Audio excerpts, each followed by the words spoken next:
महापौर बसलाय. कसं बघता? खूप उलथापालथ झाले होते. कसं बघताय सगळं? नाही, ठाणे महानगरपालिकेमध्ये धर्मवीर आनंदीगे साहेबांनी आणि बाळासाहेब ठाकरेंनी जो कायमस्वरूपी शिवसेनेचा झेंडा आहे, महायुतीचा झेंडा, तो कायमस्वरूपी शिंदे साहेबांनी कायमस्वरूपी ठेवलेला. या वर्षी मला वाटतं बिनविरोध आपले दोन्ही महापौर, उपमहापौर, शिवसेनेचा महापौर पिंपळे मॅडम झाल्यात आणि कृष्णा पाटील उपमहापौर झालेत. आमच्या दोन्ही आज बिनविरोध निवड झाली आहे. त्यांचं मनापासून अभिनंदन करतो.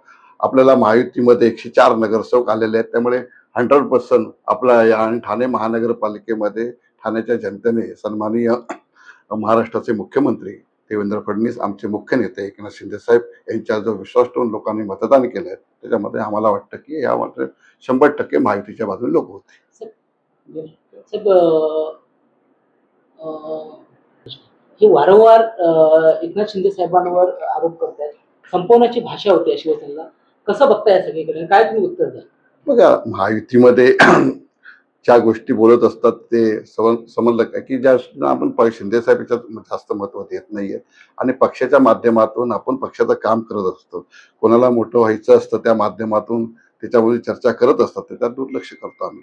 एकाच पक्ष म्हणजे महायुतीमधले दोन नेते अशा प्रकारे जर टीका होत असेल आणि उपमुख्यमंत्री पदावर राहिले आणि पक्षाचं नेतृत्व करत असलेल्या नेत्यावरती टीका होणं, हे तुम्हाला कसं वाटतं? मला वाटतं महाराष्ट्राचे मुख्यमंत्री याच्यात निर्णय घेतील आणि किंवा आमच्या दृष्टिकोन हा विषय चालूच आहे, त्यावर नक्की मुख्यमंत्री याच्यात विचार. सर, मागील काही दिवसांपासून आपण कोकण दौरा करताय. सिंधुदुर्गमध्ये अगदी ठाण मांडून इथली परिस्थिती पाहिली तर सध्या उपमुख्यमंत्र्यांची सभा देखील आज होते आणि या सभेकडे संपूर्ण या कोकणवासियांचं लक्ष आहे. रत्नागिरी नंतर चिपळूण आणि रत्नागिरी आणि सिंधुदुर्ग कोकणात सध्याची परिस्थिती बघता, उभाटा आणि आताची परिस्थिती आणि आपलं राजकीय एक विश्लेषण काय?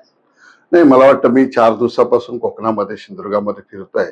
कुडाळ असेल, मालवण असेल, सावंतवाडी असेल, देवगड असेल, या 4ही मतदारसंघात मी फिरतोय. आज सन्माननीय आमचे मुख्य नेते शिंदे साहेब यांची जाहीर सभा कुडाळमध्ये होते आणि आजच्या माध्यमातून मला वाटतं महायुतीचं सरकार, महायुतीचा जिल्हा परिषदेवरती झेंडा फडकेल याच्यात काही शंका वाटत नाही.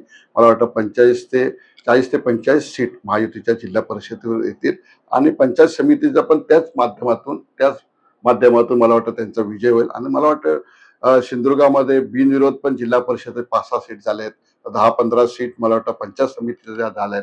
मला वाटतं खरोखर ही सुरुवात चांगली आहे आणि सन्माननीय कोकणाचे नेते आमचे राणे साहेब, त्याच्या नेतृत्वाखाली पालकमंत्री नितेश राणे असतील आणि आम्ही सर्वच लोक मिळून या माध्यमातून काम करतो. तर आम्हाला वाटतं की इथे चांगलं राणे साहेबांवरती आणि महायुतीवरती लोकांनी विश्वास ठेवलेला आहे.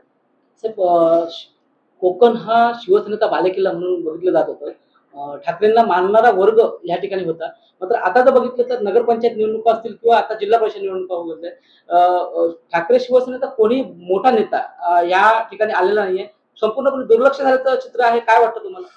नाही, मला वाटतं महाराष्ट्रातच असं वाटतंय की उबाटाने ही इलेक्शन सोडून दिली आहे. जिल्ह्यात तर आम्ही बघतोय की या जिल्ह्यात एक पण उबाटाचा कुठला नेता फिरत नसल्यामुळे मला वाटतं इलेक्शन त्यांनी सोडून दिलेली आहे आणि ते दिसत पण नाही. त्यांचे उमेदवार पण, कार्यकर्ते पण आपल्या पद्धतीने काम करतात. पण मला वाटत नाही नेत्यांनी सपोर्ट केल्यामुळे, नेत्यात लक्ष घालत नसल्यामुळे त्यांचं पण दुर्लक्ष होत आहे.